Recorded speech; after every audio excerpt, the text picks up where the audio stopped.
মানবতাবিরোধী অপরাধের মামলায় মৃত্যুদণ্ডের রায় পুনর্বিবেচনা চেয়ে জামাত নেতা এটিএম আজহারুল ইসলামের করা আবেদন শুনানি 25 ফেব্রুয়ারি ধার্য করেছেন আপিল বিভাগ। 23 ফেব্রুয়ারি এটিএম আজহারের রিভিউ শুনানি দ্রুত করতে আপিল বিভাগে আবেদন করেন অ্যাটর্নি জেনারেল মোহাম্মদ আসাদুজ্জামান ও আন্তর্জাতিক অপরাধ ট্রাইব্যুনালের chief prosecutor Tajul Islam. Tajul Islam appeal বিভাগকে বলেন, এই রিভিউ শুনানিটি 20 ফেব্রুয়ারি 9 নম্বর আইটেম ছিল, কিন্তু সেদিন শুনানি হয়নি। এটি নিয়ে দেশের সমস্যা তৈরি হয়েছে।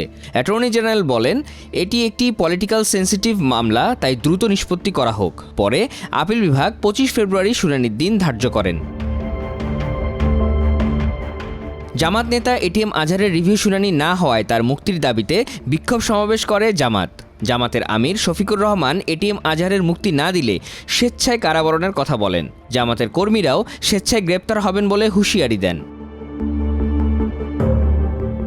৭১ মানবতাবিরোধী অপরাধের মামলায় 2014 সালের 30 ডিসেম্বর আন্তর্জাতিক অপরাধ ট্রাইব্যুনাল আজহারুলকে মৃত্যুদণ্ড দিয়ে রায় দেন।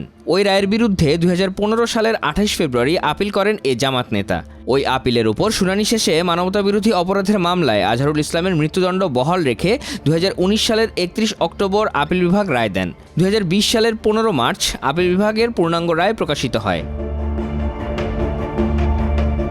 পূর্ণাঙ্গ রায় প্রকাশের পর তা পুনর্বিবেচনা চেয়ে 2020 সালের 19 জুলাই আপিল বিভাগে আবেদন করেন তিনি।